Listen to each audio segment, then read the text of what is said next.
Halo semua, perkenalkan nama saya Ferentika Waran. Saya mahasiswa Pendidikan Sejarah semester 3 Universitas Negeri Manado. Video ini saya buat untuk melengkapi tugas mata kuliah Sejarah Asia Timur. Pada saat ini saya akan membahas tentang sejarah Korea Selatan. Secara resmi dimulai ketika pembentukan negara Korea Selatan pada 15 Agustus 1948. Meskipun Syngman-rhee telah mendeklarasikan pembentukannya di Seoul pada 13 Agustus. Setelah penjajahan Jepang di Korea yang berakhir karena kekalahan Jepang pada Perang Dunia II tahun 1945, Korea dibagi menjadi dua bagian wilayah berdasarkan garis 38 derajat lintang utara sesuai dengan perjanjian yang diadakan oleh PBB. Uni Soviet di bagian utara dan Amerika Serikat di bagian selatan. Uni Soviet dan Amerika Serikat tidak berhasil mencapai kesepakatan mengenai implementasi penyatuan Korea. Hal ini mengakibatkan pembentukan pemerintahan yang terpisah dengan masing-masing pemerintah mengklaim memiliki wilayah resmi atas seluruh Korea. Sejarah Korea Selatan dalam perkembangannya diwarnai oleh pemerintahan yang demokratis dan otokratis secara bergantian. Republik pertama yang awalnya diklaim sebagai pemerintahan yang demokratis lama-kelamaan menjadi otokratis, hingga akhirnya jatuh pada tahun 1960. Republik kedua yang benar-benar demokratis harus dijatuhkan oleh rezim militer yang otokratis dalam waktu yang singkat. Republik ke-6 merupakan pemerintahan yang stabil dan menganut asas demokrasi liberal. Selanjutnya, saya akan membahas tentang peristiwa sebelum kemerdekaan.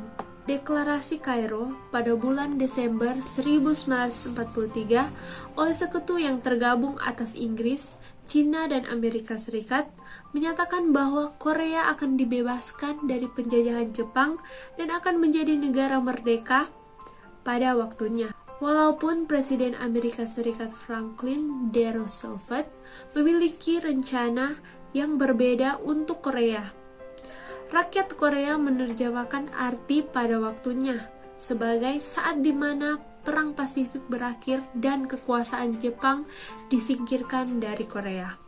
Selanjutnya saya akan membahas mengenai kemerdekaan. Pada tanggal 15 Agustus 1945, Jepang menyatakan penyerahan tanpa syarat kepada tentara sekutu dan kemerdekaan yang telah lama diharapkan rakyat Korea akhirnya tiba. Pada hari itu, para pemimpin negara termasuk Yo Un-yong membentuk komite persiapan untuk pendirian negara Korea. Berbagai aktivitas diselenggarakan di seluruh negeri untuk mendukung persiapan itu. Para pejuang kemerdekaan yang berjuang di luar negeri kembali ke Korea.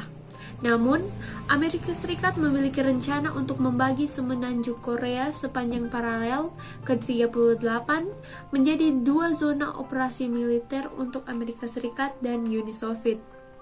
Lebih lanjut, rencana Amerika Serikat sebenarnya adalah bukan menjadikan Korea negara merdeka sesegera mungkin setelah merdeka, malahan Roosevelt ingin menjadikan Korea sebagai negara di bawah perwakilan sekutu selama 35 tahun setelah bebas dari Jepang.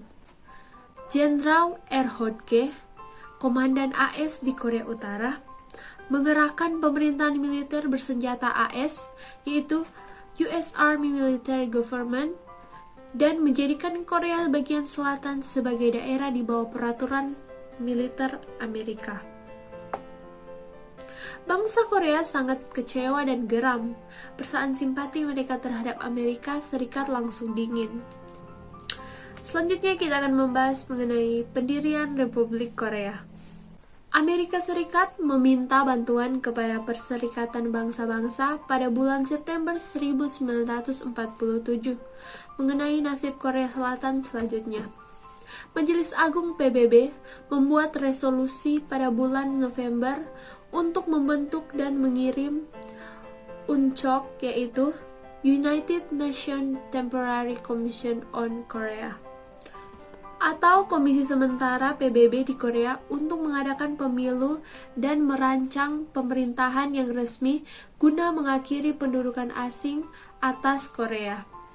Rakyat Korea menginginkan diakhirinya pendudukan asing atas negara mereka secepat mungkin dan mendukung rencana PBB. Rencana ini juga didukung oleh tokoh nasionalis seperti Syng Man-rhee dan pendukungnya. Pemilu diadakan pada tanggal 10 Mei 1948. Dan pada tanggal 15 Agustus 1948, Republik Korea sah berdiri. Syng Man-rhee mengambil sumpah jabatan sebagai presiden pertama Republik Korea Selatan. Sementara itu, Korea Utara mulai melaksanakan rencana di bawah Uni Soviet dan mengangkat Kim Il-sung sebagai Presiden Republik Rakyat Demokratik Korea pada bulan September 1948. Selanjutnya kita membahas tentang Perang Korea. Pemerintah Korea Selatan meminta agar Amerika Serikat tetap menempatkan pasukannya lebih lama. Namun AS menarik pasukan di akhir musim panas tahun 1949, meninggalkan 96.000 tentara Korea Selatan yang tak terlatih dan miskin persenjataan dengan hanya 500 orang penasehat militer AS. Lain halnya dengan Korea Utara yang menerima bantuan perlengkapan militer, yaitu 200 jet tempur dan 500 tank sebelum menarik pasukannya.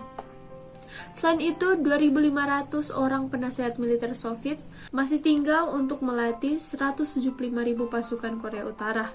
Pada bulan Juni 1950, jumlah pasukan Korea Utara telah tumbuh menjadi 200.000 orang. Dengan pertumbuhan kekuatan militer dan dukungan Soviet, Korea Utara meningkatkan ancaman untuk menumbangkan Korea Selatan. Selanjutnya kita akan membahas tentang meletusnya perang. Pada tanggal 25 Juni 1950, pasukan Korea Utara menyerbu Korea Selatan dari banyak front di sepanjang paralel ke-38. Rezim Kim Il-sung didukung penuh oleh Cina dan Uni Soviet. Pasukan Korea Utara menduduki Seoul pada hari ketiga perang dan perlahan melancarkan serangan ke arah selatan. 2 hari kemudian, pasukan AS mendarat dan membantu Korea Selatan. Setelah itu, 16 negara mengirimkan tentaranya sebagai pasukan PBB ikut berperang di pihak Korea Selatan. Pasukan Korea Selatan terus mundur ke selatan semenanjung sampai September 1950. Dengan partisipasi pasukan PBB, Korea Selatan melancarkan serangan balasan dan menduduki sebagian besar wilayah semenanjung pada pertengahan Oktober. Korea Utara mendapat bantuan dari tentara Cina yang berjumlah besar sehingga perang Korea kini menjadi ajang konfrontasi antara kapitalis yang dipimpin AS dan sosialis Uni Soviet. Karena bantuan Cina, pihak Korea Selatan dan pasukan PBB kembali mundur. Kedua belah pihak di sepanjang paralel ke-38 dan tidak mungkin lagi bisa bergerak maju. Namun, kedua pihak terus melancarkan serangan pada 2 tahun berikutnya demi ambisi memenangkan perang. Di akhir perang, total korban tewas mencapai 4,5 juta jiwa. Selanjutnya kita akan membahas mengenai akhir perang. Pada tanggal 25 Juli 1953, walaupun Korea Selatan yang menginginkan pertempuran terus dilanjutkan untuk merebut seluruh semenanjung, kedua pihak juga gagal menyetujui hubungan untuk berdamai.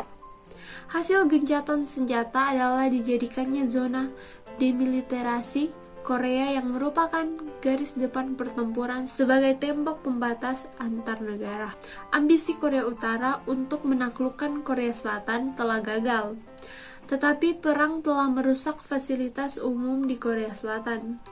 Sekitar 2 juta orang Korea Utara melarikan diri ke selatan. Pada tahun 1954, perjanjian keamanan antara AS dan Korea Selatan disahkan, dan dengan perjanjian itu bantuan militer AS ke Korea Selatan dimulai guna memperkuat angkatan bersenjatanya. Perang yang dimulai oleh Korea Utara hanya membuat rakyat Korea Selatan menjadi semakin anti-komunis. Selanjutnya, kudeta militer Mei. Dua badan legislatif baru dari Majelis Nasional mengamandemen konstitusi dan memilih Yoon Po-sun sebagai presiden. Presiden Yoon menunjuk Chan Myon sebagai Perdana Menteri. Dengan begitu, berdirilah Republik Kedua pada bulan Juli 1960.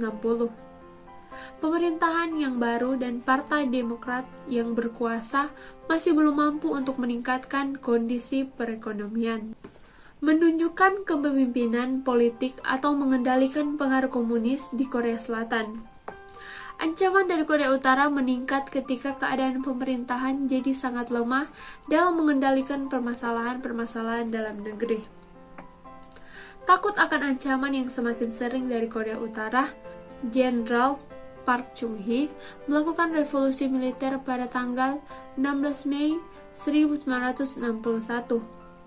Park Chung-hee yang mendirikan junta berhasil mengembalikan stabilitas sosial. Dua buah partai baru lahir, yaitu Partai Republik Demokrasi dan Partai Demokrasi Baru. Rencana pengembangan ekonomi 5 tahun dimulai pada tahun 1962. Selanjutnya yaitu Republik Kelima. Pada tahun 1979, Presiden Park Chung-hee terbunuh dan periode Republik keempat berakhir. Pemerintahan kemudian beralih ke tangan jenderal bernama Chun Doo-hwan di bawah konstitusi baru. Jenderal Chun terpilih sebagai Presiden Republik kelima. Naiknya Chun diikuti ketidakpuasan masyarakat yang menginginkan transisi yang demokratis. Awal periode ini diwarnai dengan peristiwa pergerakan demokratisasi Mei yang terjadi di Gwangju. Sekian dari video ini, semoga dapat bermanfaat bagi kita semua yang menonton, dan jika ada salah-salah kata mohon dikoreksi agar dapat diperbaiki ke depannya. Tetap semangat dan jaga kesehatan.